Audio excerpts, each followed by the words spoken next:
Why did you decide to go from history to law to venture? It's filled with rebels. There's a rebellious nature to starting a company. I am going to do something that nobody else has ever done, or I'm going to do something that someone else has done way better than they have. Is there something you believe about the world that you think only you believe? I don't believe in mentorship. I don't believe anybody can give you good advice. Do you have any thoughts on what could be that sort of moment again? I don't think trying to repeat someone's story ever makes sense. Like, they don't write books about this person replicated that story. They write books and make movies about, like, this is an N of one story.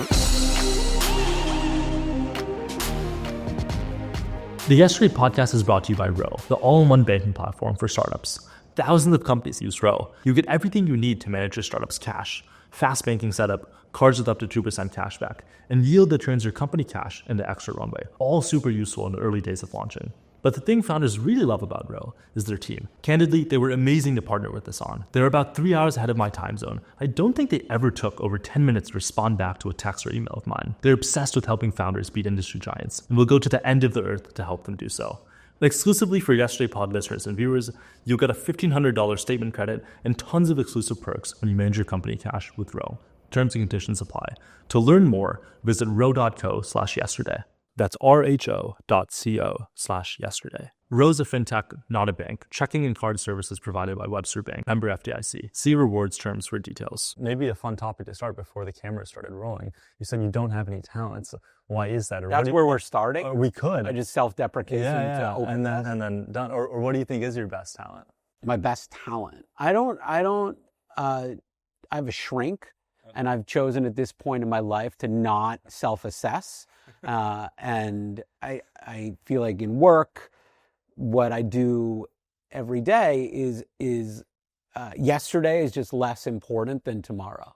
And you're only as good in venture as your next investment. And that isn't to say the choices that you've made historically don't matter. And it isn't to say that you can't learn from them, but there's like a relevancy to the job, and the relevancy is about today and tomorrow. And so I think over time you're either you grow into or you learn is like you have to like continue to stay relevant and almost operate with one foot in front of the other versus this like big broad step back thesis. So what are my talents? I don't know. Like, I'm trying to be a good parent. I feel like that's where I'd like to find talent. How many kids do you have now? I have 3 of them. I like them differently every day.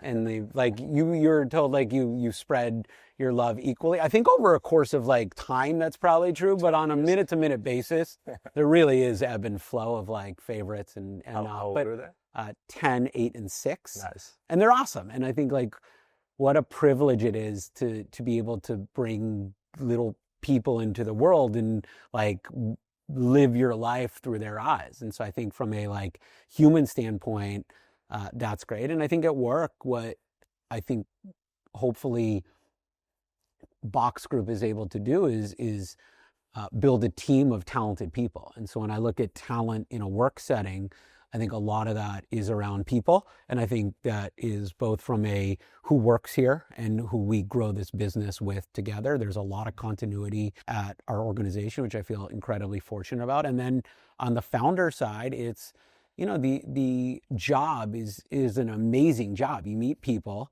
at a point when they have a dream, and you get the opportunity to be part of watching someone's dream come true. And someone has an idea, someone has a passion, someone has a energy to go create something from nothing. And we're fortunate enough to be able to see that happen. And the joy in this job comes from people that you're able to be part of their journey. And I think that's a extraordinary thing. Do you remember your first venture investment? Yeah, you have to. I mean, that would be weird if I did it. Story behind my first investment is a company called Boxy. So BoxGroup's named after Boxy. Oh, wow. Roku, which is around today. Boxy was a Roku competitor. Okay. The idea was cable was evil, which it proved out right. And we should all get rid of cable, which proved out right. And so they built a box, Boxy, that you could plug into your TV and gradually begin siphoning off a cable from pre-streaming, pre-Netflix. So I met Avner and Gidon. They had worked at big tech, and they'd started things before, and they were just amazing. They had this passion for sort of freeing people from this monopoly. And I invested $25,000. It was an angel investment. I didn't want to write my name on the cap table for some reason, so I created an LLC, called it BoxGroup, because box for boxy, and the Box was like a cool nightclub in the city at the time, and felt like, I don't know, it made sense, and group felt bigger than me, and so I never thought that was going to be That's awesome. a lifelong name that mattered, and so that's where BoxGroup came from, and invested in Boxy. They had an amazing journey. They raised their next round from Fred Wilson, which is like, as a student of venture, is like the ultimate goal, is someone in New York. Fred's the best, and so my first deal was sort of followed on by USV and Fred Wilson. They ended up in front of Congress talking about the cable monopoly, and they ended up selling the company to Samsung. And so that was the first one. That's awesome. It would be fun to talk about your childhood. All right. What are we talking about? What was little David doing? Well, yeah. So I think timing is so important and so hard to appreciate, right? There's like the context of what the world looked like. If you go on today, what's beautiful about ChatGPT is if you go on and you ask, like, describe the generation sort of from 1978 to 1983. And there's a name for it. It's called the Xennials. And why it's interesting is we're this sort of micro 5-year generation that experienced the development of technology in real time. And so we started off on dial-up internet. We watched the deployment, the development of the web. We watched cell phones and the switch from analog to digital. Like, I remember the invention of almost everything and the foundation of like what modern technology is in real time. And I think that sets a foundation for life that's so different from people who grew up with all of these things in their life. In 3rd grade, I used a computer. In 4th grade, I owned an Apple II GS. I started off on the internet at 2400 baud, and then we developed into high-speed internet and then eventually Wi-Fi. And so I was exposed to tech early on through the Oregon Trail. It's also called the Oregon Trail generation, which is a game, and with actual floppy disks, fake floppy disks, and then CD-ROM. Like, every one of these old antiquated techs, there's like a list going viral on Twitter of how many of these 40 things have you done? Yeah. And I'm all 40. And I think that is like old people in general, and then this micro generation. I'm not old yet. I'm pretty old. But I think this micro generation just experienced the development of the world that today is taken for granted in real time. And I think that really impacted my childhood. I was a computer nerd and like an internet nerd before those things were real. I grew up on AOL chat rooms, meeting strangers that you didn't know anything about. There was no identity. We were doing both totally clean and happy things and totally nefarious things at the same time, and ebbing and flowing in between. And then you watch the internet get created. My father worked on Wall Street, and he had an early Bloomberg terminal, a laptop. And so one of my first experiences on the internet is going on his Bloomberg to look up sports stats and sports information. And I always felt like I had this information advantage because of this Bloomberg terminal on fantasy sports. So I played fantasy sports when I was a kid. I lived a suburban childhood outside of New York, and I have a brother who's 7 years younger. I have a 4-year-old, a 3.5-year-old younger brother. We just such different childhood because the internet was around when he was in middle school and high school, and the internet wasn't when I was. What does he do now? He runs a startup. It's a healthcare company. It's called Atria. It's awesome. Did you guys invest? We invested at BoxGroup. I just think when you look at, again, timing matters. 7 years is a dramatic difference in what the world is like. And sometimes that's political, sometimes that's innovation-based, sometimes it's societal. These moments of time are hard to capture retroactively. In college, I was a history major, and my obsession was studying today in a historical context. How do you experience the present in the lens of history? And I actually think in terms of venture investing, thinking about the future in a historical context is really important, because you're trying to say, where are we going? And it's very hard to say where we're going if you don't know where we've been. What is your other brother doing? He's 3.5 years younger. Also in tech right now? He's not in tech. He's not in tech. Not in tech. Okay. What do your parents think about what you guys have done? They're still waiting for us to get jobs.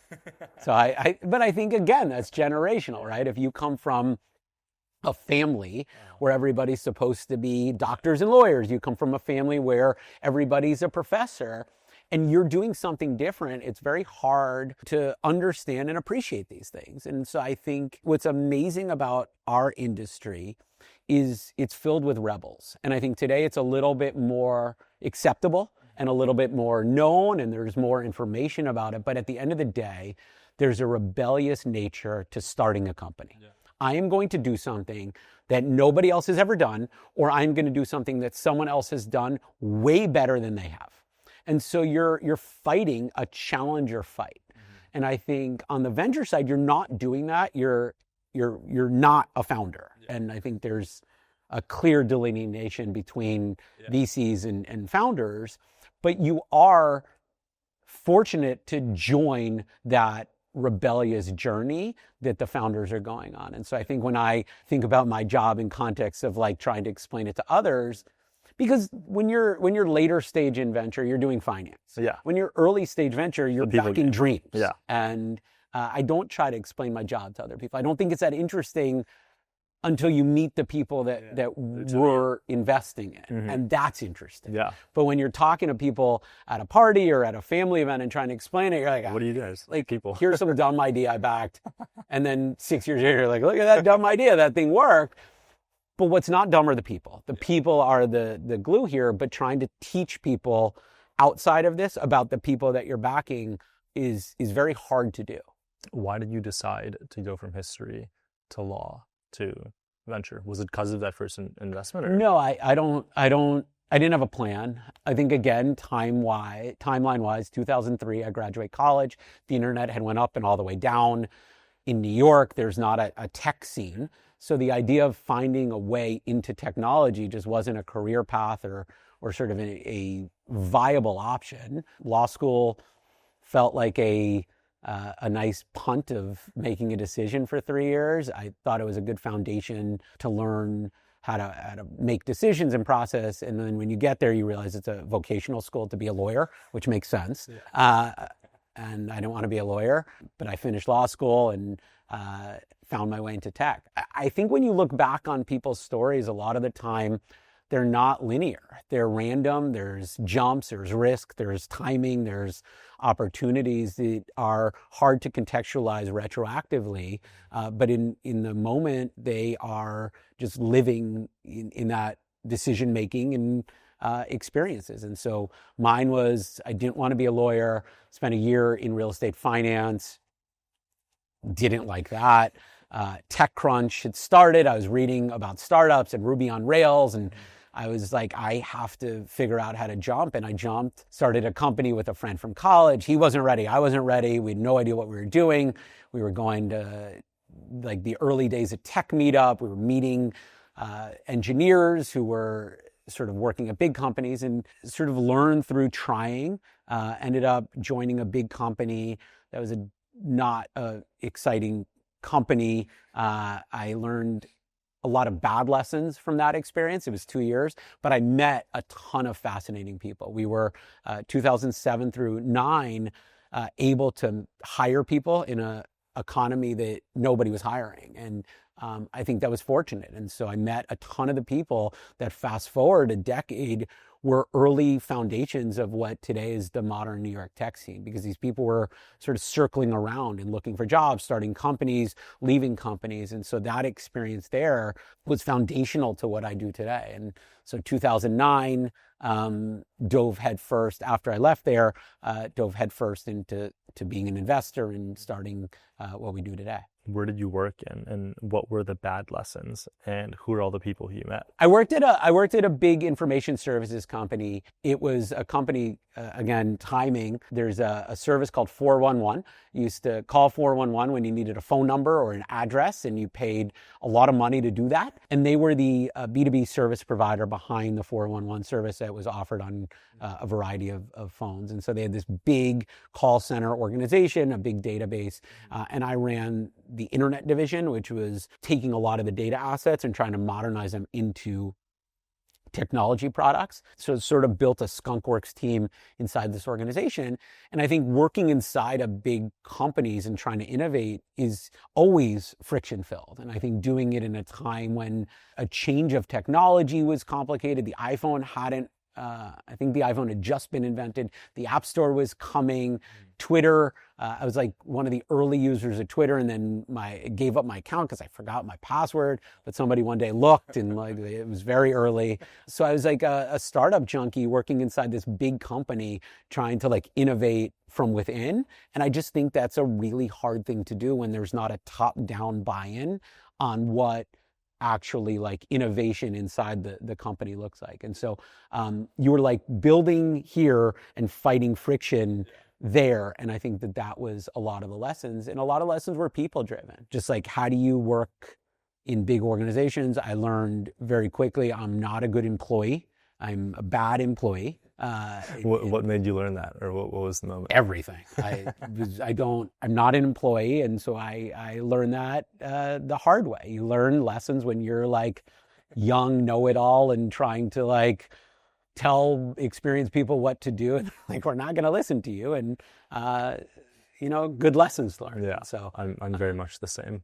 You started a couple companies. You co-founded Techstars. So I left there, and I got fortunate. I'd made about 7 or 8 angel investments, and one of them was in Boxy. The third investment I made is in a company called ID.me, which started as TroopSwap. It pivoted. It's like the most amazing story. Blake Hall is this amazing entrepreneur. It's such a precious lesson to get when you invest in a company in 2009. We're now in 2025, 16 years later, and ID.me feels like overnight success 16 years later and still early in their journey. And so it allows you to understand the timelines in this business. And Blake is still as hungry and ambitious as he's ever been, and 16 years in, and has now gotten out and told his story. And I think it's like a unique startup that's still under the radar, and still growing. So that's a third investment. And I went up to a conference in Boston to learn how to be an angel investor. Mm-hmm. That's what the conference was about. It's called the Angel Boot Camp. What did they teach you? I met people. I don't know that I learned. I think you learn. Back then, again, it was a nascent industry. And so if you looked around that room, in that room were these very eventual, like luminary investors. Some had built things and started investing. Some were just starting, but I met an amazing group of people, including the founder of Techstars. Ended up talking to him and figuring out why they weren't in New York at the time, and then got fortunate enough to partner up with him and help launch and run the program here in New York. As I did that, I realized I was signing up to be an investor. And so that was when I started to take BoxGroup more seriously. So started and ran Techstars here in New York, and simultaneously sort of escalated our investing at BoxGroup. And I was doing both of those things simultaneously for about 3 years together, at which point shifted over to BoxGroup full time. Did you have a fund, or where were you getting? So the first sort of 9 years of BoxGroup are personal capital. Yeah. So it was myself, my dad, and my 2 brothers as LPs. We were prescient enough to invest out of a fund structure. So I actually look back and can say like our first fund, our second fund, our third fund, which are all privately backed. And then our fourth fund, we raise money from outside LPs. Nice. Was that when you first hired people? Were you solo for the first X amount of time? BoxGroup 1 is 2007, but it's really 2010 through 13. So it's while I was at Techstars and then a year after Techstars. And my partner, Adam, left Techstars with me to do BoxGroup full time in 2012. And so Adam was here from the very beginning. BoxGroup 2 again, private fund, 2013 through 15, expanded our team in 2015, added on Nimi and Greg, who are still here 11 years later. Greg left for a minute, but we don't punish him for that. Came back. So amongst the four of us, there's a ton of continuity. Adina joined before we had raised outside capital. Claire had interned here before we raised outside capital. And so amongst the 6 people that are here for a long time, everybody's here before we took on outside capital, which is a really cool narrative. And so we've watched and experienced together the evolution of what we've done. Yeah. When did the fascination with collectibles begin and things of the sort? I think toys living on my shelf. I was telling Disha over there, I was like, this is the biggest collection I've ever seen. She goes, no, you haven't seen it. Yeah, this is he's got way more. Yeah, the good stuff's not at work. What is the good stuff? I've always been a collector. Yeah. And I think that there's such a parallel in collecting and investing to me. It's seeing appreciation of assets. And I think it started in my life, and it's really my connection to the internet. And there's so many people on the internet who started here with baseball cards. It's sports cards. And have you spent time with Gary Vee? I very much, unfortunately, no. Gary's a good friend, and it's interesting. So Techstars and Gary, it comes together. I invited Gary to come speak at my first Techstars recruiting event. And so Gary got on stage. He's on stage cursing at everybody. Yeah, yelling at everybody. I'm like, this guy's nuts. Still is. Gary and I started doing baseball cards in the same era. And baseball cards are the first internet P2P commerce. So it started on the AOL message boards. AOL had on their message boards a like post around reputation, like this person's good, this person's not good. And then one day, slowly, you started to see these links show up on the AOL message boards for a new startup called eBay. And the whole collectibles industry switched from the message boards over to eBay almost overnight. And the day eBay went public, a majority of the items on eBay were baseball cards, and the others were TY Beanie Babies. Beanie Babies were amazing collectible, and you learn, I think, from really investing in things and watching them appreciate what growth looks like. And so cards were awesome because cards versus Beanie Babies are like an isolated collectible built on rarity. Cards had this real life performance to it, which I think is more parallel to a startup in many ways of like you invest in a rookie and you're betting on what their performance in real life can be. And sometimes it works and sometimes it doesn't. And so you have like hype. And then it doesn't work. You have hype and it works. You have hype, it works and doesn't work and then goes back up. And so you see the careers of athletes and performance happen, and it aligns to the value of their cards. And I think when you look at startups, it's not actually parallel, but there's a lot of lessons to be had. And so collecting has always been something I've been interested in. The toys and bear bricks are what these are called. I didn't know what to put on my shelves when I was a borderline grown-up. Like you can't put sports memorabilia because it's weird. I didn't like have pictures or books because I didn't really like pictures are weird because it's like pictures of me doesn't make sense. And then books, just not my thing to fill shelves with. So here came the toys. Did you first get into it with these teeny ones or the big, like what was the? There was a store in New York called Kid Robot. And they sold these things called labbits, which were like smoking pig rabbit things that were weird. They just looked weird and cool. You were like, I want one of these. Yeah, I'm like, I need to own those. And so I did. The bear bricks were the collectible amongst a sea of collectibles in that there were more of them. They did partnerships. So Disney, Grateful Dead, they've done partnerships with all this different IP and different sizes, different materials, and they became sort of the focus of the collection over time. And I churned out all the other stuff. Are your kids into this? My son's into it. He's not like, it hasn't clicked fully yet, but we'll get there. My daughters don't care. I bought them like cool Disney cards and they're like, why? I'm like, oh, sorry. But I get them bears. They like half tolerate them. I think there's this very interesting parallel between venture and art and how there's some blue chip dealers who put people on stage. There's teeny people you can think of as maybe the pre-seed seed guys. They feed the multi-stages, i.e. the blue chips. And then you got the Larry Gagosians of the world who have their own show. I just don't think you need to create analogies to everything, right? Like everything is actually different, and trying to compare things is like convenient, not necessary. I think there are lessons. I think there are extractions, but I think that's how life works, is you you can experience a ton of things. And if the next thing you do is not exactly the thing you did in the past, trying to over-relate them doesn't make sense. Instead, trying to extract the lessons from something and say, okay, what are the takeaways that I can take and then reapply? That's more interesting. And so with art, you can find parallels, but you can also find holes in that comparison. So do I own art? Yeah, because it looks cool on the wall. I don't own art because that's what startups look like. I probably should if I was good at art, but I don't do that. I like how you talked about how in retrospect people tell a very linear story, but in the moment it's not linear at all. It's all almost. No one knows, right? That's the magic of adulthood. No one knows anything, and you get there, you're like, oh, that person also doesn't know anything, and you're just making it up, and then you're telling the story later of like, I knew. That's why like kids are fascinating because they ask a question. I'm like, I am about to make up some nonsense.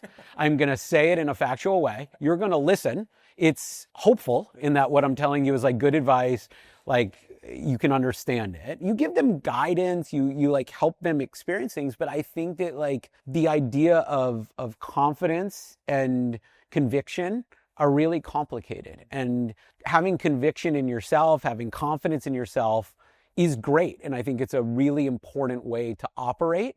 But I think is a lot of really smart people say, you have incredibly strong beliefs that are lightly held. And I think that life is sort of about that. You can believe in something, you can go all in at something, and then the second that the facts change or your experience leads you to think about something else, it's important to sort of pull back and iterate or move. And I just think you should apply that throughout life. The cost of change and the cost of stickiness is really expensive, right? Don't stay in something that isn't giving you the most important return. And return isn't money. Return is this broad, whatever it is to you. Return could be satisfaction. It could be money. It could be friendship. It could be stability. There's a lot of factors that go into what matters to an individual. And I think one of the interesting things about startup investing is we spend a lot of time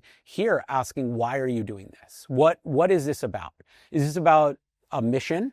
Is this about a passion? Is this about an interest? Is this about money? Is this about changing the world? All of those things are good answers. We just want to know what your why is and why are you starting a company? Why this one? Why do it with the people you're doing it with? Why are you taking this strategy? Why does the product look like this? The why is how you understand people. It's how you understand a lot of the world. And I think that those are the lessons that you can take and apply to so many things. The reason I started this podcast or recording conversations, what I like to call it. What's your why? Is because I entered venture or startups or tech via this very non-traditional sense. And when you're outside of the world, you watch all these videos, or it's like YC videos, and you hear this very linear story. Some random guy got investment, and then 3 years later, they did something, and then they're this. And I would meet these people. I'd be like, this is not the fucking story. This is a very different story. And so I'd spend time with people, and I'd be the only guy there who'd be like, what did you do when you were 20 or like, why did you do this? Because this is not what it says online. And then they tell me this story. And none of the stories make sense. They're not like, And I get asked a lot of time, like, tell me how you got into venture. And my response typically is like, it doesn't matter. Yeah. How are you going to get into venture? Yeah. Right? Because that's a more interesting question. And so what are the strategies to do it today? Not what's your random story from 25 years ago. You're old and irrelevant at this point. And so I don't think trying to repeat someone's story ever makes sense. Like, they don't write books about this person replicated that story. They write books and make movies about like, this is an N of one story. This is an N of one thing. And so we're going to now like create a narrative around it. I don't take anything that ever happened in my life for granted. I appreciate opportunity. I was born into an incredibly fortunate situation and family, and I take none of that for granted. But if I look at the foundation of that upbringing into what I do today, there is no direct parallel. Like, nobody said you should go into tech. My grandfather, who is an amazing entrepreneur and started a company, didn't believe in the internet. He told me it was the dumbest thing in the world. And I'm like, oh, you were totally wrong. And my father still doesn't believe in the style of investing that I do. He is a value investor in the public markets. And he wants to understand, like, what is something worth today and not view things in sort of a long-term appreciation. And so you can't always connect the dots. And I think that, like, you take risk. Sometimes they work, sometimes they don't. Then you take those lessons and keep reapplying it. Like, we invest in a company today at BoxGroup, and I will find out if that company works somewhere between 3 to 15 years from now. And 3 years will be a short-term data point. And but in that story, which then you tell on podcasts and you listen to or you watch on videos, there's a human. And inside of that story is a human with a dream. And that person who starts the company and it never works, that story never gets told. They go at it for a year, they fail. That person highly likely has not failed that many times in their life, if ever. So you're now taking somebody who's incredibly smart, ambitious, risk-taking. They start a company, they have an idea, they go about it, and they fail. That is going to impact them psychologically, it's going to impact them emotionally, physically, in all aspects of their life. Sometimes the way that they handle that story is to say, like, fuck it, I'm just going to try again. And sometimes it's deeply internalized and they need to, like, rebuild to start again. And in the podcast, the video world, the emotional side of startups doesn't get told. And I think when you're living in this world, that's the part that I think is the most interesting, is that we get to experience, through investing in people, the human side of this business. When somebody exits their company for $100 million, which in startup world isn't that much, in real life is an insane amount of money, that person makes life-changing money. And life-changing for every person is a different number, and it's all, like, in some context. And I think to watch somebody that you met when they were 18 or 22 or 30, and they have this life-changing moment, it means something. And it's amazing to see. And they're gonna, like, their life's changed. And when they fail, their life has changed, and everything in between. And when then you are fortunate enough to be part of these N of one stories. And these N of one stories are, you meet a founder and they have an idea and they start the idea and it works. And it doesn't always work like this. It rarely works like this, but it works. And they've now built a company that's worth $1 billion or $5 or $30 billion or bigger. That's this N of one story. And watching that impact is just astonishing and a true privilege. What did your parents want you to do, or where was the moment where you were like, okay, I actually realized that I can do what I want, and it'll probably just be at odds with them, but it might be right? I don't believe in mentorship. So I think that is a not direct answer to your question. I don't believe anybody can give you good advice. I think people can share ideas. I think people can share advice. They can give you recommendations, but until you are able to contextualize it for yourself, it's sort of not overly helpful. I didn't get career advice. I had opportunity, and I was fortunate enough to have an insane safety net so I could take risk, but there was never a path that said, like, go do this. I don't think I had an idea. I wanted to be a hockey player growing up, and I still do, but I think it's unrealistic at some point that I will make it. And so, like, and then I was like, I want to be a sports agent because I was adjacent to being a player. And then it was like, I want to work in sports, and sports was the sort of thing I cared most about. And it was mainly because I didn't understand what a career in tech was. Because again, timing, you go back to the early 90s into the early 2000s, like in Silicon Valley, there was probably some exposure to what a career in tech was. In New York or outside of the Valley, there was an industry. Did you spend time in San Francisco? I never spent time in San Francisco. Okay, interesting. So you were I grew up outside of New York. I've lived here all my life. And so you never went there while you were running venture investments and saw other people doing it. Did you know what Sequoia was or any of these people? You had heard of them maybe, or you were... I never fetishized VCs. I think Fred Wilson was the first VC that sort of I understood to pedestal. Yeah. Fred was amazing in that he wrote a blog every day with his experiences and his view of VC, so you could learn a ton from it. And over time, you begin to understand these names. But no, I didn't ever pedestal the investors. I viewed Facebook as the like dream, and really, it's the Peter Thiel Facebook story that I continue to pedestal. It's and it's been magically packaged into movies and books and history, but it's like the idea of finding somebody early on and being part of their story. And I think what Facebook did is change the world more than any startup that I was able to experience from, I think Facebook, in my life, Facebook and Uber, because I think what Uber did doesn't get extrapolated properly. What Uber did is it trained the world that if you touch something on your phone, something in the real world could happen. And the idea of connecting your phone and the world is insane. The only thing that sort of existed before that was like broad e-commerce of like I bought something on the computer and then they put it in the mail and shipped it to me, and food delivery.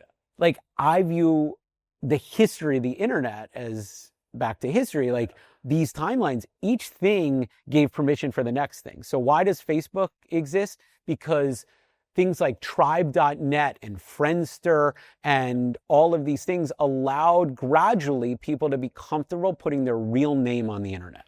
So Facebook was the first social network for real names. And that was such a gigantic leap that anybody's name would be publicly available on the internet. And that's like a crazy thing to look back on and think like there were only sort of aliases, like even having your real name in your Gmail address, which had been invented only a little bit before, was like not normal. To me, Facebook connected the world and Uber connected your phone and the physical world are the two paradigm shifts. And now we're in this world of AI, which likely is that. Again, it's just not, to me, that story isn't finished yet. Do you have any thoughts on what could be that sort of moment again? I think ChatGPT, which is an amazing name to have changed the world because it's hard to, and the kids call it chat, which makes a lot more sense, changed the way that people use the internet or the way that people use technology. I like to say the internet still, and it's sort of a dead word, but that's my like old person talking. I think that chat is that moment. And I think they beat Google Alphabet to that moment somehow because they had it, they just didn't release it, and chat did. I just don't know that that is the moment of what is AI. I think AI is this concept of AGI that is the endpoint. I have no idea. I'm not smart enough to understand when or what that means. But it's when the machines talk to the machines and the machines think for themselves. And I think that that will be this enormous paradigm shift of how the world works. I don't think we're there today. And I think we will be there at some point tomorrow. I just don't know what tomorrow is. Why collaborate in the venture model? I feel like the competitive... Oh, that was a nice context shift. Okay. Well, I feel like the competitive thing in startups, in investing or whatever, is to say, I'm going to outcompete the next guy and I'm going to be vegan. Derive competition from like fighting other people that do what you do. Yeah. Or you can derive success from like the idea of finding amazing humans and being fortunate enough to be part of their story. Yeah. And so I never viewed the interesting part of venture capital as fighting other VCs. Yeah, I viewed the interesting part of venture capital is finding people and being part of their story. So I would rather be part of someone's story than lose the opportunity to be part of someone's story because I needed to beat some other VC. What do you think is the thing that you pride yourself the most on being a venture investor when you invest or BoxGroup invests and somebody asks you, why should I let you invest? What do you generally tell them? I don't think that I view our value or our pride internally. I think it's a totally external review.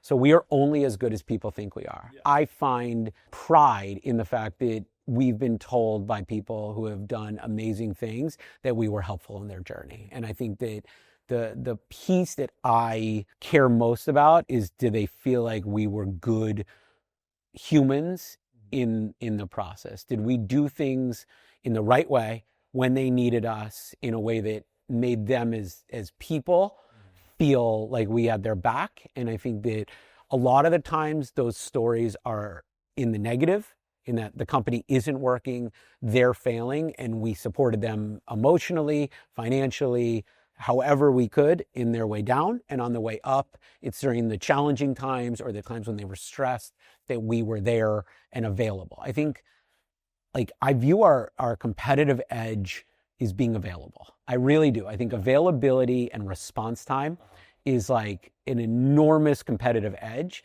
Like, our job is to service a founder. A founder needs you, you respond, and you respond over anything else. Yeah. And it is almost a like mandate firm-wide to just be real-time available. Because that founder is living and breathing a situation that is so urgent. Even if it isn't eventually, and it's proven like that wasn't as urgent, they are feeling it and living it. And we need to be there the second that they need you. If you are, what's amazing is they're going to come to you the next time. If you're not there when they need you, they're not going to come to you the next time. And so I think we're in a response business. We're in a business of somebody needs you, are you there for them?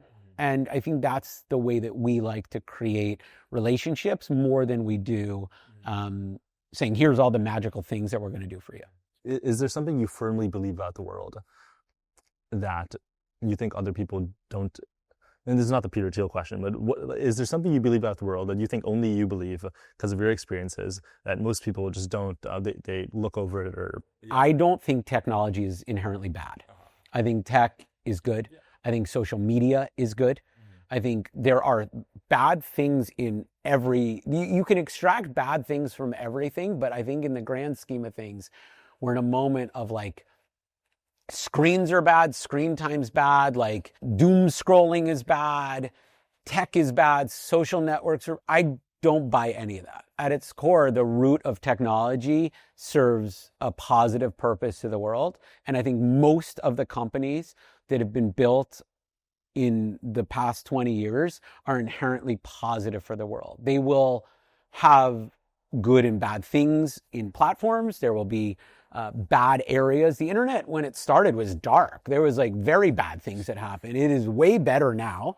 If you seek out darkness, you can find it anywhere. And so I don't believe that technology itself is the cause of the bad stuff. I think that connecting the world, you're going to inevitably have good and bad come from that. But I think in a grand scheme of things, all of this is a enormous positive and not a negative. So am I like the only person that believes that? No. Do I like parent in a way that says, here, you can have full access to everything? No, because I don't think as a 6, 8, and 10-year-old, you're inherently ready for an uncensored world. But I don't believe that like playing games or scrolling or any of these things are just like root bad. The internet is cheap and it's free. And it's the internet is like cheap and it can be free at times. And so if you want to learn, you can go on YouTube. You can teach yourself anything. So what at its core is most important is like, do you want to learn? And are you motivated enough to choose that over doom scrolling? Yeah. Are you motivated to choose that over playing games? Are playing games healthy? In some way. Like, are video games good? Yes. Yeah. And so I don't believe that at its core, any of this is bad. I think it comes down to like the individual and the group of like, how do you use these things? And do you use them in a good or a bad way? What are the values you want to instill in your kids? We have two things we want our kids to be. We want our kids to be kind and hardworking. And I think that if you are kind and hardworking, sort of everything else can follow. How do you do this in practice? It's hard. Right? Being parents hard. Like, I wish it was easier. Like it's not linear, right? You have good days, you have bad days, you have good minutes, you have bad minutes, and it really ebbs and flows. But I think if you have a child who is kind and a child who's passionate, those are the recipes for giving them a foundation to like figure things out. Do they play sports? They play sports. What sports do they play? I believe in team sports. I think team sports are really important because I think it teaches compromise. And it teaches like dependency. And I think that it teaches you to figure out a lot of complicated things. I think individual sports are great and everyone can do what they want, but we love team sports. So my son plays hockey, my daughter plays soccer, and like they can do what they want as long as they put effort into it. Yeah. And if they're not going to put effort into it, we should stop, because Yeah. what's the point? Yeah. If they're going to try hard, they don't need to be good. They don't need to be bad. I think it's about the input that is most important. How did you meet your wife? What's the story? In a nightclub in Times Square. Really? Yeah, it's true. What nightclub was it? It was called the Hawaiian Tropic Zone, which was the suntan lotion makers nightclub, which is a really romantic place to meet your wife. We went back a year later, a year after meeting, and we had dinner there and both got food poisoning. And then it went out of business. And I think for a moment was a Charmin toilet station in Times Square where people would go to the bathroom. So it's just like the true romance. And when was this? You said you were married for 13 years now, right? Yeah. And so how many years? We got married 5 years to the day we met. Okay. Wow. On the day. On the day we met. Wow. We got our wedding got postponed by a hurricane, which is also rare in New York. Yeah. Oh, wow. Yeah. Not predictable. I'm looking at my notes and I realize I missed some interesting things. All right, go for it. Loves dogs. Played semi-pro poker in law school. And so now we have two topics to discuss. Poker is not that interesting. It's again timing, right? I had never played poker before law school. It wasn't like the thing to do in college. And while I was in law school, I was so bored and online poker started. And it was like the wild west of online poker. And it's also before like the tech took over. And so you were able to send money in these, like it was before it was illegal, or it was mostly legal. And I was just so bored. So I started playing poker, and I was pretty good at it. And so I played poker for 3 years in law school. I was successful. I qualified for a couple World Series on like $10 buy-in games. And the first time I ever played, so I qualified for the World Series of Poker, and I never once played physical poker in my life. So I'm like, I'm going to have to fly to Vegas and hold chips. I don't know how to hold chips. I don't know how to hold cards. So I drove down to Atlantic City and just entered a tournament so that I could learn how to play poker in real life. And that was my first time. That's so funny. Which was cool. What sorts of stuff excite you the most? I think I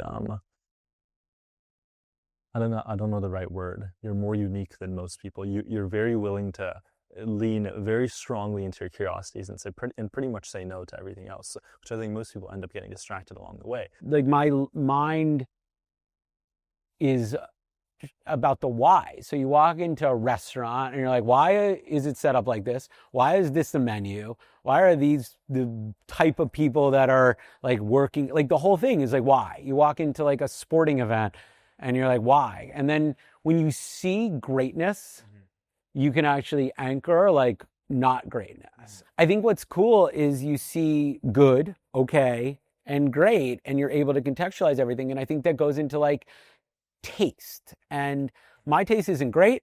Someone else's taste isn't bad. It's personal. And so whether it's furniture, whether it's toys, whether it's clothes, whether it's startups, I think the word taste matters. And taste is around risk. Taste is around people. And so I think what's important to me in how someone lives their life is you just get to a point where you're going to choose to try to apply your taste to almost everything. And then you can have some balance. And it doesn't mean that like there's consistent taste, right? My taste in TV shows, and then if you look at my Venn diagram of like taste in furniture and my taste in business, it might have nothing to do with each other. Yeah. But that's taste. Yeah.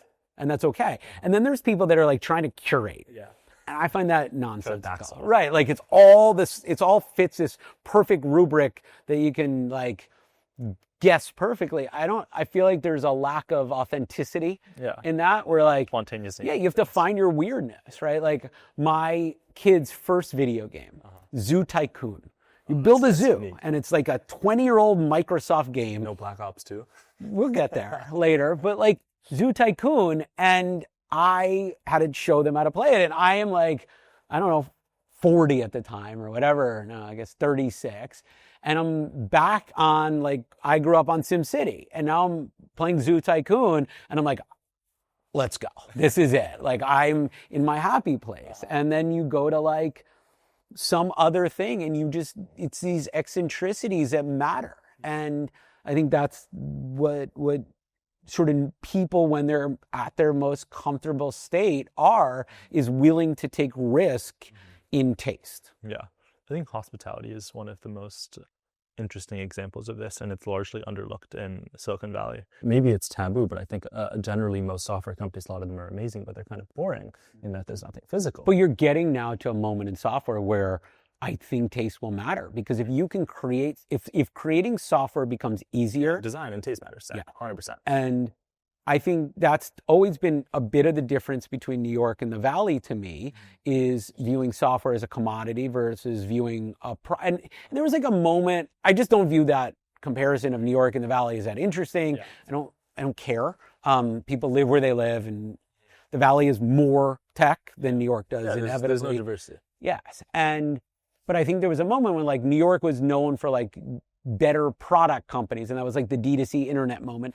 And it's really around this concept of taste that extends into physical experiences. So hospitality is one of those things, and that's not just great food, and it's not just great decor. It's this package. And I think what's fascinating to me about hospitality is like my favorite experience and my favorite restaurant or hotel or like experience, for lack of a better word, of like a event or something like that, can be dramatically different than someone else's, and we're both right. Yeah. We just like that better. Like I love the Grateful Dead or Fish, and that's my music taste. And I have not listened to a new band in, I don't know, like 30 years, and I don't want any new music. And I have friends who also listen to the Dead and Fish but want new and are constantly looking for like new influences, and I'm like, I'm good. And one of my pride moments was I tricked my kids into thinking like every kid listens to the Grateful Dead and Fish,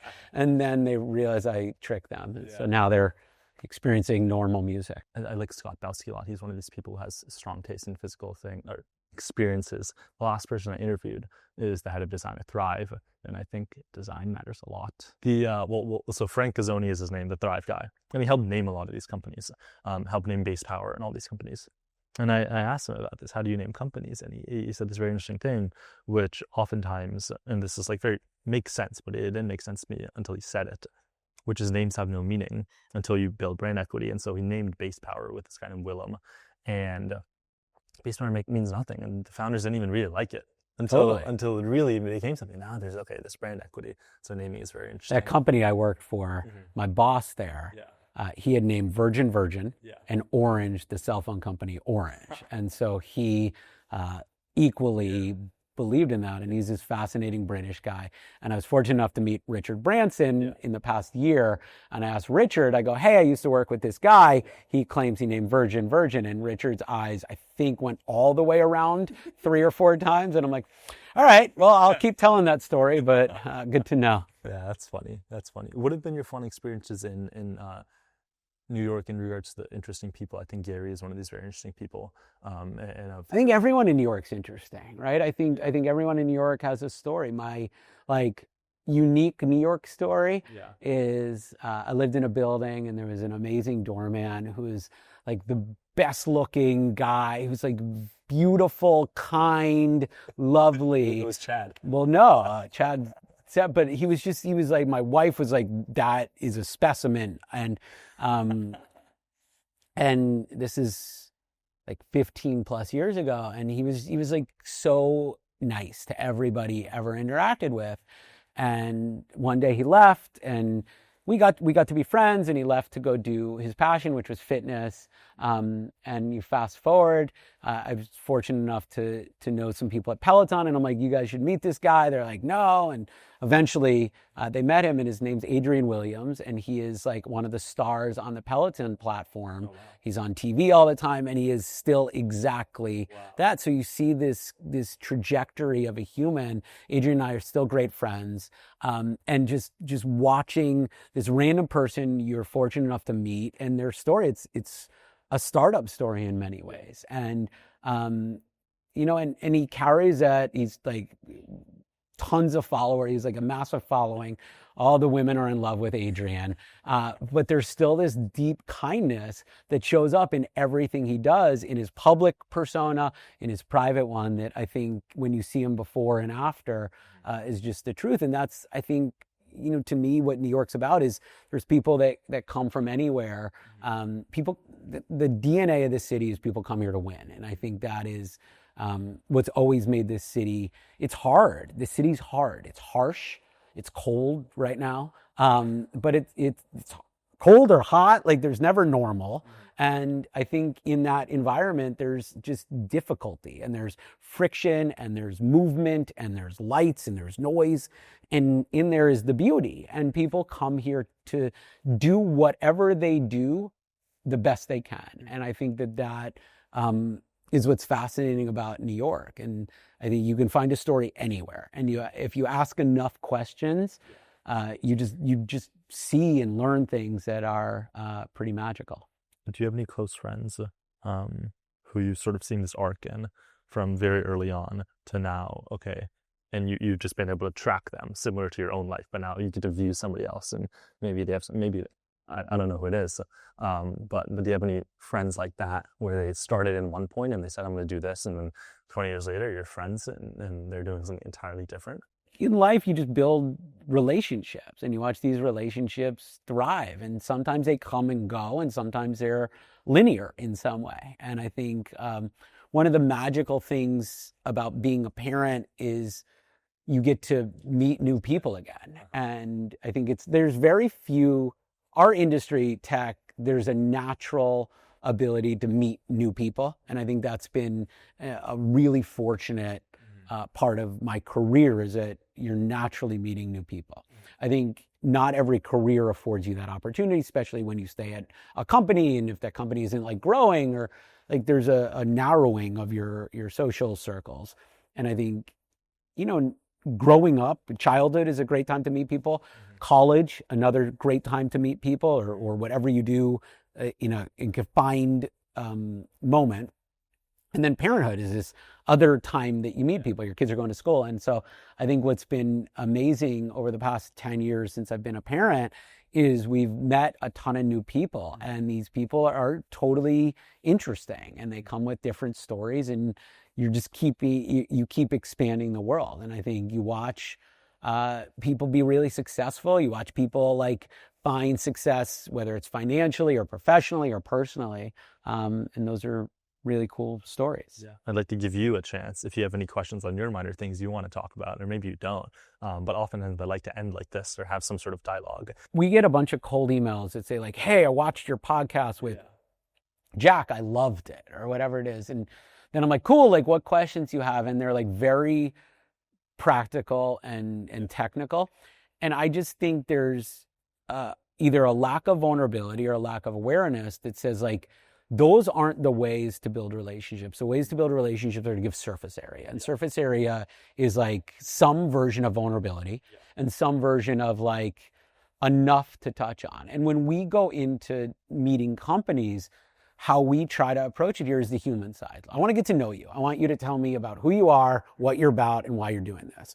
And I think the industry is moving to a much more transactional interaction of like, here's what I'm up to. Here's how we're going to do it. Are you going to give me money or not? And what it forces us to do is just go earlier and earlier, because then you're not at that point of transaction. And I think if I'm sitting in a founder's shoes, that's not the way that I would go about building the people around me. I want to know who I'm working with. So I would ask questions about their humanity, and I would share more about mine, because I think you're going to find better outcomes through that match than you are through the financial side of it. I think money in our industry has become a commodity, as it should be, if you are able to get it. And then it's about figuring out the relationship side of it. But I think, the world, as it becomes more transactional, you lose the romance and you lose the randomness and you lose the spontaneity. And those things are vital. That's like the human experience. And so I just fear that we're in a transactional moment, but I've seen in my career, it ebbs, it flows, it sort of changes. And I think that is like there's a joy in building a team here because you get the human experience. There's a joy in watching those people go out and meet founders because they're coming back. That was amazing. That was like not amazing. And I think that is, that's cool too. How big do you want to grow BoxGroup? This is who we are. We just day by day, 1 foot in front of the other. Do you intend to keep the fund sizes though? That's a technical question. We want to wake up and feel good about what we do. I think we are a early stage investment firm. Like what we will not be is not an early stage investment firm. And so the passion is about meeting people. We say before there's a company, there's a conversation, or we want to meet people as early as like them thinking about starting a company. And so I think that's the like constant. Everything else can figure itself out.